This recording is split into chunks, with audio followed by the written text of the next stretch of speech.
God is going to answer me tonight. Find 5 people that you are not coming in here with and tell them, God is going to answer me tonight. Go! 5 people, alright? You cannot come in here with. So you cannot talk to your spouse, you cannot talk to people who you came in here with. You understand? Alright.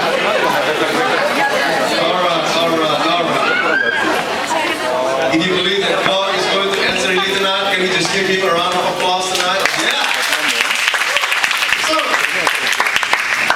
I'm going to be speaking English if you don't mind. Okay, so this is a question that I heard a lot, especially among the Christian community, right? Especially among the like church people, and this is always the question, like, how do you know if a decision is of God? Right? How do you know? It's just always the question, like, how do you? Okay, so I've got Anna and what's the other prince from Frozen? Elsa. Okay, so I've got Anna and Elsa to choose from, but which one is is the best? It's like which one I need to let it go, and like how do you know? Like if I'm going to wear blue dress or red dress, which one is the dress that is from the Lord? Like this is always the question. Like, how do you know? How do you know if a decision is the best decision? That's the question, and you know what? I don't know if you realize this. Our life is all about decisions. See, when you wake up this morning, when you woke up this morning, you make a decision, right? Whether you're gonna take sick leave or you're gonna go to work. See, I'm a contractor. I never take sick leave because I'm paid by the hours. If I take sick leave, I'm not getting paid, so I no longer do that sin, okay? But some of you are full-timers, I know what you're doing on Friday, right? Some of you are like making a decision whether you're gonna wake up or you're gonna stay. You just made a decision earlier this afternoon, where you're gonna have your lunch, right?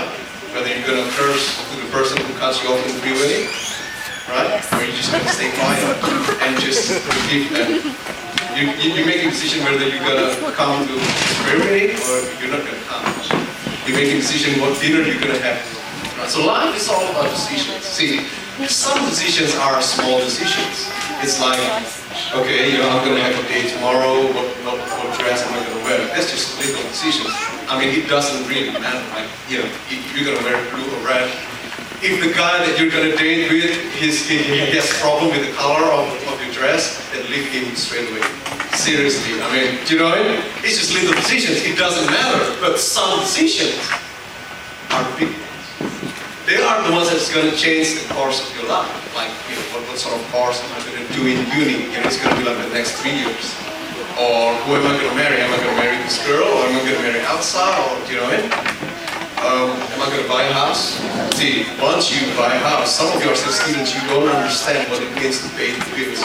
You don't understand. See, I used to be really privileged, man. When I was living with my parents, I was like, oh yeah, I just buy things, and now that I've got my own mortgage, you are locked in for like 30 years. Seriously. And that's a big decision. So you've got some of these big decisions that you need to make in life. And when it comes to decisions, there are 2 types of decisions. One is the right decision, and number 2 is the wrong decision. I don't say the good decision because something may sound good, right? But it may not be right. See, if I choose to buy a Ferrari, it's a good decision, man. I can argue with you all day long. It's like it's a V12 engine, it can go from like 0 to 100 in like 4 seconds, and I can get to work 5 minutes earlier, right? Do you know it? It's a good decision. I can argue with that. But if I am going to buy a $400,000 car, and I only earn $40,000 a year, it sounds good, but it's not the right decision. See, something good may not be right, but something that sounds bad, something crazy, just like when God came to Mary and said, you're gonna be pregnant from the Holy Spirit. It sounds crazy, but it may be the right decision. So then we're going to learn about the right decision. Amen? So I always do this. So don't feel obligated to do what I say. But I'm going to ask you now. If you are in the middle of decision-making process right now, as we speak, big decisions. If you are in the process, if you're in the middle of, can you just raise your hands? I want to see who are in the middle of Okay, so a lot of you are just like, I don't care. I mean, this. Yeah, okay, you are welcome to just leave the room. No, I'm joking. But seriously, just stick your hands up. If you're in the middle of, wow, I see more hands up now. Anybody else? There is no judgment, you know. This is not like, oh, so that girl must be thinking about someone else. No, seriously, like, if you are in the middle of decision making, whether you're gonna move jobs or whether you're gonna keep your hands up, keep your hands up. Wow, okay, we have more hands. Some of them are, and fun, okay. So just keep your hands up and let's start with the prayer now. Father in heaven, we thank you for the opportunity to listen to your word. We know, Lord, that you're going to answer us tonight. When we go out from this door, not only will we have the wisdom to know which one is good and which one is bad, which one is the right one and which one is the wrong one, but we also have the courage to execute, to make a decision. We can have all the knowledge, but if you don't have the courage, then we're not going to make the decision anyway. So we pray tonight for your courage, for your wisdom, and let your word inspire us tonight. Look at the hands that are lifted. May you bless them. Thank you, Father. In your name we pray. Amen. All right. So I'm just going to be speaking about 3 points. Each of these 3 points will have 3 points, 3 sub-points, right? And each of these 3 sub-points will have 3 sub-points. Okay? All right. See, 3 points only. It's easy. So we always ask this question, like, how do you know if the decision is the right one? That's the question. That's the topic for tonight. But first of all, let me tell you, my first point, let's talk about what is then the wrong decision. See, because if you can judge your options and it falls under this wrong decision, then you can just get them out of the way. You know what I mean? We always talk about the right decision, but first of all, let's recognize what is it, the wrong decision. What is the wrong decision? Okay? So, the wrong decision, number 1, if you want to judge your option, whether it's right or wrong, ask yourself this question. What is the intention? I repeat, what is the intention? In Catholic Church we learn about 7 deadly sins, and I'm going to explain to you one of them. If your intention falls under one or more or all of these 7 deadly sins, then I can guarantee you it is the wrong decision. Guaranteed. Okay, so what are the 7 deadly sins? Here you go. You ready to write? Okay. Where's my... Okay, this is the first one. The first one is the sin of pride. Pride is the sin where you think that you are the best in the room. Yeah? That you are the most ahead. Yeah? You are one of the eldest ones in the class. I know more than you. I'm better than you. See, you are making a decision because you are prideful. You are making a decision because you can, just because you think you know everything. Ask yourself this question. What is your intention? Are you making it because you are prideful? If you are prideful, leave that option, because it's not from the Lord. The first one is the sin of pride. The second one is the sin of envy and jealousy. Envy and jealousy. Envy is the sin of being bitter towards what other people have. That's envy. It's like, Lydia just bought a car and then I feel bitter. Who does she think she is? She thinks she's cute. You know what? It's that sin, right? You know what I mean? But it's envy. Oh, somebody buy a house. Who does he think he is? I can buy a house too. Ask yourself this question. What is your intention? Are you going to make a decision because you are envious? Jealousy. So envy is the sin of being bitter towards what other people have. Jealous is the sin of being afraid because you are fearful of losing what you have. Somebody buy a house. I'm going to buy a house too. Why? Because I'm afraid that the spotlight will go to them, not to me. That's the sin of jealousy. Right? So you feel that you're going to be less important if you don't buy these things, if you don't make these decisions, then you're afraid of losing your spotlight. That's jealous. Ask yourself this question. What is my intention with my option? Are you simply being jealous? You buy a house, you move jobs simply because you're jealous? If you are, then leave it. The third one is the sin of lust. Lust is that desire to get something. Some of you ladies will know about this. Yeah? 26th of December is coming, Boxing Day. Yeah? No, but I'm joking. Okay? But lust, I'm not talking just about lusting towards like the other, like I'm thinking about other women. It's not just about that. Or if, some of you women, some of you ladies are thinking about Brad Pitt. No, it's not just that lust, but lust is like lusting something like you really like, you know if it's lust. Put it that way. Ask yourself this question. Is your option, is your intention making that option because you're lusting for something? Lust. The next one is the sin of anger. The sin of anger. Anger is a sin where you are angry to the point that you just want to take grudge. You just want to what do you call it? Pay eye with an eye. It's like it's that sin that somebody cuts you off freeway. It's anger, and you make the wrong decision. You're gonna minister in prayer meeting tonight, and suddenly you son of my God.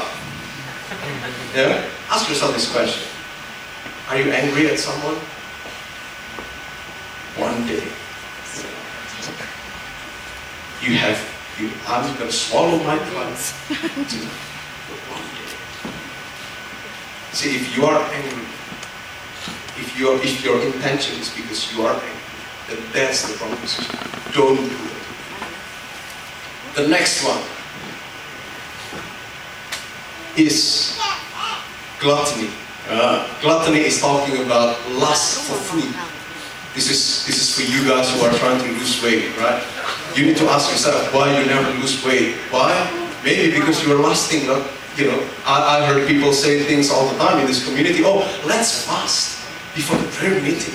Let's fast before the retreat. But after the fasting, what are you going to do? You're going to go to Northbridge and just order, or you go to Seoul barbecue and order all you can eat and just eat as much as you can. Lust towards food. That's gluttony. It's your intention for eating as much food as you can. The next one is greed. Greed. Greed is, in Indonesian, we call it rakus. It's your intention because you're greedy. Greedy is like, I'm just gonna keep piling up with stuff just because I can, just because I want to. When you are greedy, that you're actually not trusting God, because you're kind of saying, just in case God is not providing for me, I'm gonna pile up as much as I can. See, that's greed. It's your intention for making a decision is because you're greedy. Leave it. The last one is, oh man, I haven't downloaded the whole message. There we go. And the last one is sloth or lazy. Ask yourself this question: are you going to move jobs because you think that you just want to have an easy, cruisy life? Yeah? Some of you say yes. Hey, that's the wrong decision. Why? Because you're just lazy. Why did you reject that opportunity for being a leader? Ask yourself that question. Why did you say no in the first place? What's your intention? Is it because you're just lazy? See, everyone wants to help out. Oh, I want to help out in this community. I want to help out. But as soon as someone is asked to lead, you're like, oh, hold on, man. Choose somebody else. Ask yourself this question. What's your intention? Are you just being lazy? You just want to have a cruisy life? Jesus did not come down to earth to give you a cruisy life. No. He said, go and make all nations my disciples. It's never about cruisy life. If you want to have cruisy life on this earth, then you will die doing nothing. Achieving nothing, making no difference at all to the world. You will never make the world a better place. Are you lazy? Ask yourself the question. So the first one is intention. The second one is circumstance. I've written this on my Facebook one time. How do you know if you're going to make a wrong decision? Check your circumstance. Let me tell you this. Are you emotional? Emotional is like melancholic, you know. You're just in that moment. It's like maybe you just broke up, or maybe the boy that you have crushed with, you know, he just went out with another girl, and you feel broken-hearted. You are emotional. You know, when I see your face, there's not a thing that I would change. And you just, oh, that's you, oh my God, oh my goodness, oh my. See, when you are emotional, you will never make the right decision. So do not make any decision when you are emotional. Understand? When you are emotional, when okay, this is for the ladies. If you just, maybe it's your PMS, right? During that moment, you know, if you are in that very emotional period, don't make any decision, because you're gonna say the wrong thing. You're gonna make the wrong decision. Trust me. All right. The second one. Are you on high? See, on high means being too happy. Being too happy. It's like this. One day you watch an advertisement about this child in Africa, and because you watch it, and then you just feel like, I just want to donate, and you donate like $5,000, and after that you're just gonna regret, right? Do not make any decision while you are on high or while you are very happy. Boxing Day, you walk before Meyer, you know, and then here you are, the iron. Yeah. You found the iron, $500. Man, I just got my pay. I'm on high. I'm happy. You're gonna make a wrong decision when you are in happy mode. Seriously, very dangerous. Do not make any decision while you are really happy. Okay? While you are on high. That's the word. The next one is while you are angry. Cain killed Abel because he was angry. If you are under stress at the office or you are angry, don't send that email. In this community, sometimes you have conflicts with each other, right? While you are still in that hot mode, do not make any decision, do not say nothing. Why? Because I've done that many times. Trust me, you can ask some of these people who, you know, who have been with, I've been in this community for like 11, 12 years now. You can ask those people who have been with me as long, what I used to be like. I used to just be so reactive. When I was angry, I made all these crazy decisions. I rubbed people the wrong way. I sent emails that hurt people. Yeah? While you're angry, you're just going to say, who do you think you are? My boss? You need me more than I need you. I'm going to resign. And you're going to regret. When you move to the next job, you'll be like, damn, my old job is better. See, when you are angry, don't make any decision. The next one is in a rush. Are you in a rush? Heat of the moment. See, now me and my wife, we are quite smart enough when we buy things, because often when we look at discounts, we'll be like, whoa, my goodness, you know? And you start clicking all these buy now buttons in eBay, you know? But then you're gonna regret, because after that, it will say, oh, the sale will end tonight, and the sale has been extended for another week, and you'll be like, what? You know? Are you in a rush? Are you in a rush? If you're in a rush, do not make any decision. Next one. Are you led by jealousy or envy? We've talked about this. Okay? Don't make any decision. Check the intention. What is my circumstance? And am I going to make this purchase? Am I going to make this decision simply because I'm envious or jealous? Ask yourself, what is my circumstance? And the final one is led by fear. Fear is good because it keeps you down on your knees so that you pray to God and rely on God. Fear is good, right? But if you are led by the spirit of fear, that's what's bad. If you are going to make a decision because you are led by the spirit of fear, that's bad. Do not make any decision under the spirit of fear. Amen? And the final one, the third point, so 1.3. Okay, so the first one is the intention. What is it that makes a wrong decision? One is the intention, two is the circumstance, and three is the self-centeredness. Self-centeredness. Let me repeat that again. Self-centeredness. What does it mean? If you read in the Bible, never once, any decision that came from God is about me. Never. It's always about the good of these people.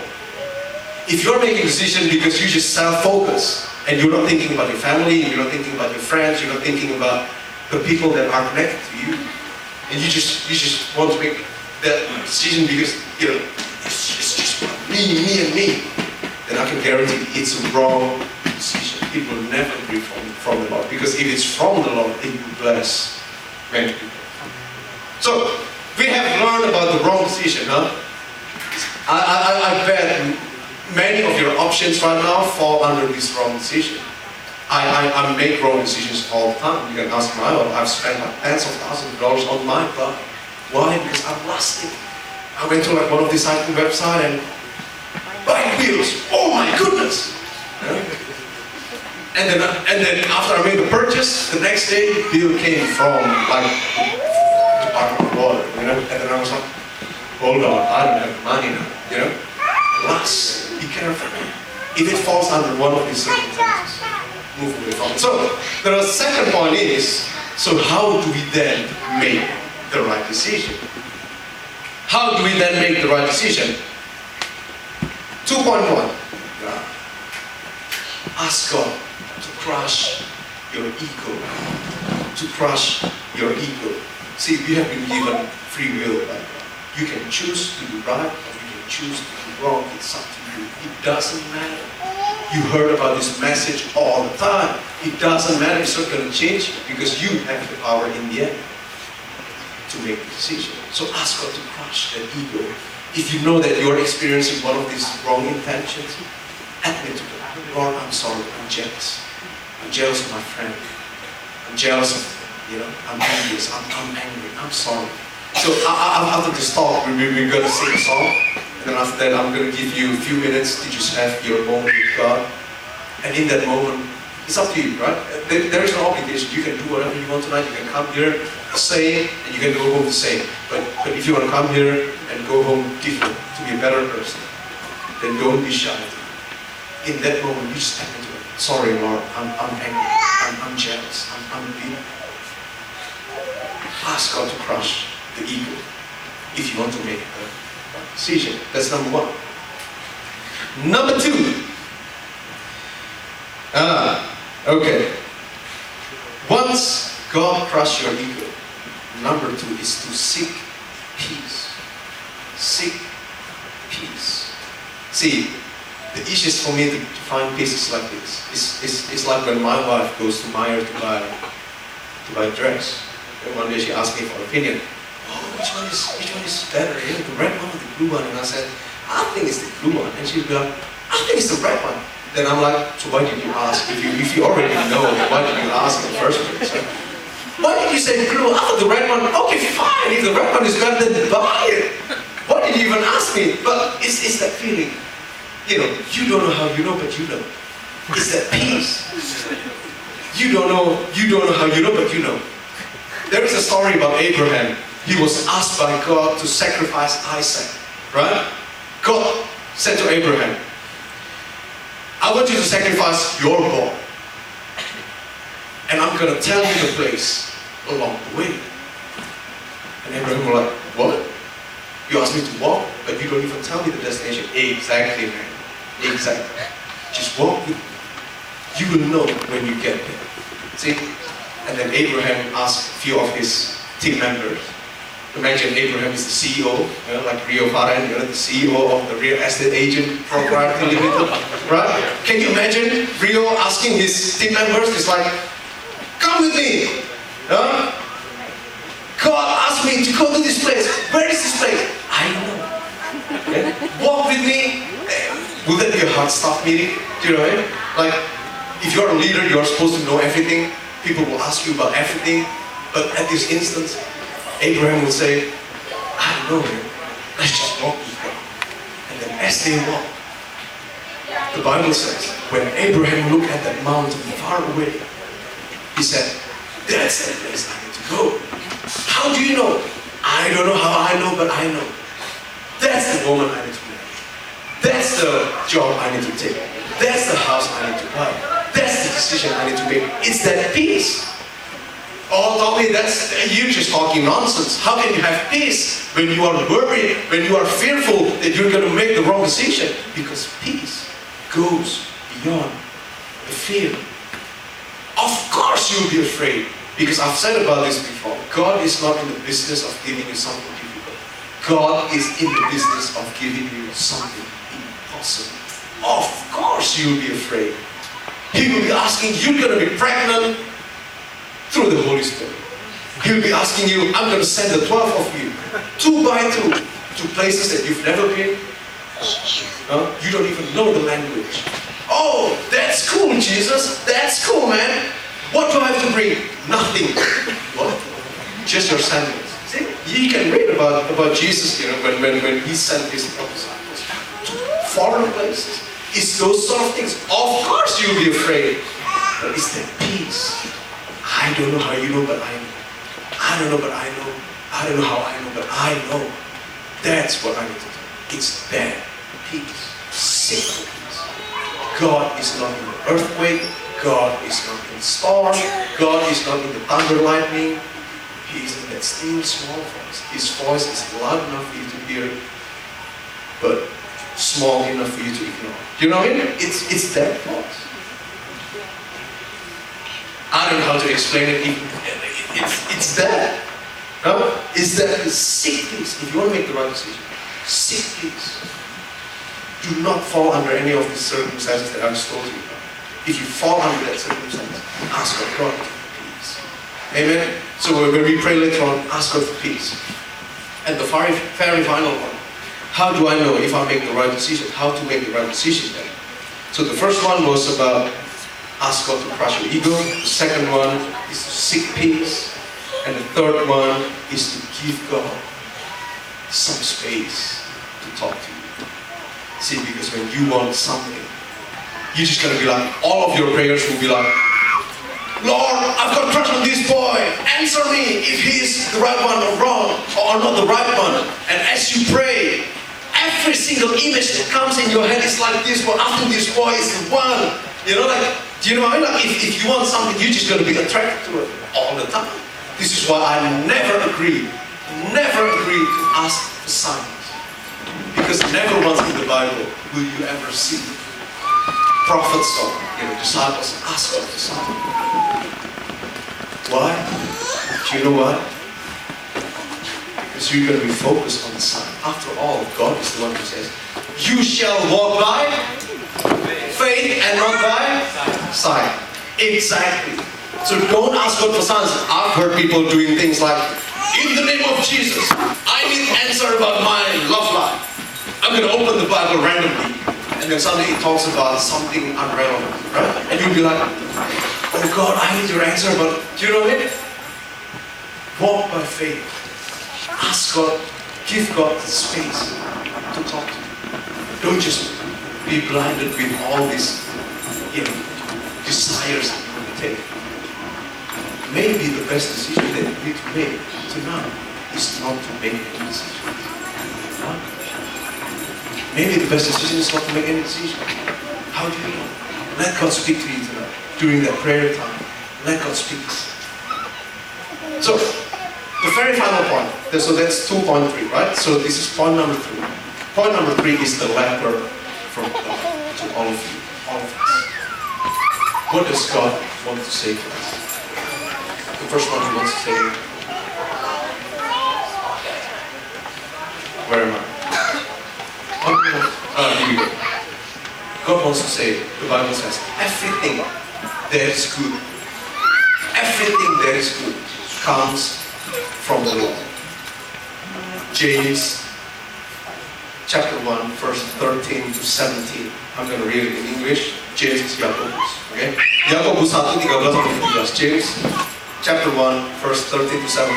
When tempted, no one should say God is tempting you.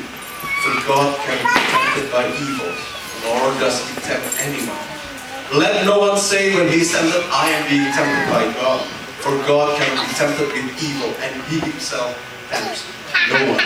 But each person is tempted when they are dragged away by their own evil desire and fantasy. See? Then, after desire has conceived, it gives birth to sin.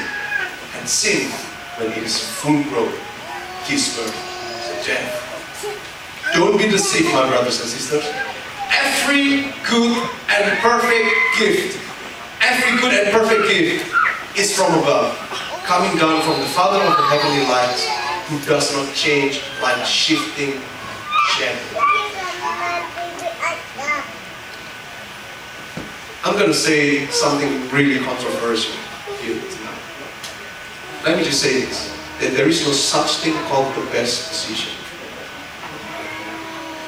There is no such thing called the best decision, because everything that is good is from the Lord. How do I know if I'm marrying the best one? I don't.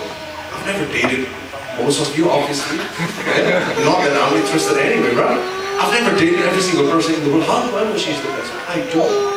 But everything that is good comes from above. My children, don't be afraid of making decisions. As long as you can get yourself away from these 7 deadly sins, as long as you can get away from all these bad circumstances, maybe it's the right decision.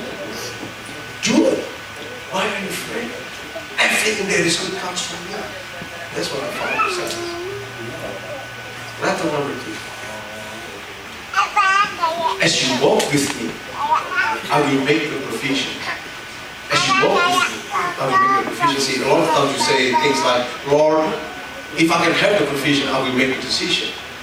But what about if God is saying to you, as you walk, as you make the decision, I will prepare the provision. So I'm going to continue the story of Abraham. So Abraham finally arrived at the top of the mountain to sacrifice Isaac, right?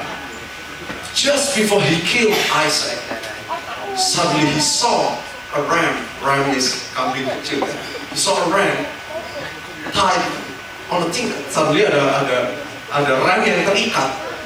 And if you study, ram never walks that high on the mountain. He never walks that high. So how can it end up being that high on the mountain? This is why that place is called Jehovah Jireh, the Lord my provider. He will, as Abraham walks on one way, he makes the provision walks from the other way. Will you trust God? Will you dare to make that decision? Will you dare? Will you have the courage? See, this is why I was praying about the courage, because you can have all this wisdom and, oh, I know I need to do this. But if you don't have the courage, then you never execute anything. Letter number 2, I will provide for you. Be ready. Make that decision. And the final one. 3rd letter from the Lord to all of us is, I always want to lead you to be the person that you are created to be. Jeremiah 29, verse 11. For I know the plans I have for you, declares the Lord. Plans to prosper you and not to harm you. Plans to give you hope and future. Know this tonight, my brothers and sisters, that God never wants you to cry. That God never wants to crush your dream. He always wants the best. Sometimes when God says no, it's because you're not there yet. You're not ready. A lot of us pray to become CEO, to be like Steve Jobs, but you're not there yet. I learned along the way. I used to think that, oh, I can be a manager, but it's a hard work to be a manager. You need to have certain personalities. You need to have leadership. You need to have people skills. See, I'm working in Nati as a consultant, and I learned it's not an easy job to be a CEO. See, God wants you to be triumphant in your life, but you need to be in the process. Sometimes I have to say no to you. Sometimes I have to say to you, don't make any decisions yet. Wait upon the Lord. Strength will rise as we wait upon the Lord. Siapa yang menanti-nantikan Tuhan, gitu kan? God loves us so much. He never wants to crush our dream. Never. So don't you ever think if God says no to your dream or to your request or to your prayer, don't be bitter towards God, because it is for the best. Amen? Amen. So why don't we just all stand tonight? You know, we're going to close off with this song. It's Amazing Grace, My Chains Are Gone. That's the song we're going to sing. And after we sing that song, I I'm going to give you a few moments just between you and God, right? This is not about everybody else around you, okay? So you may hear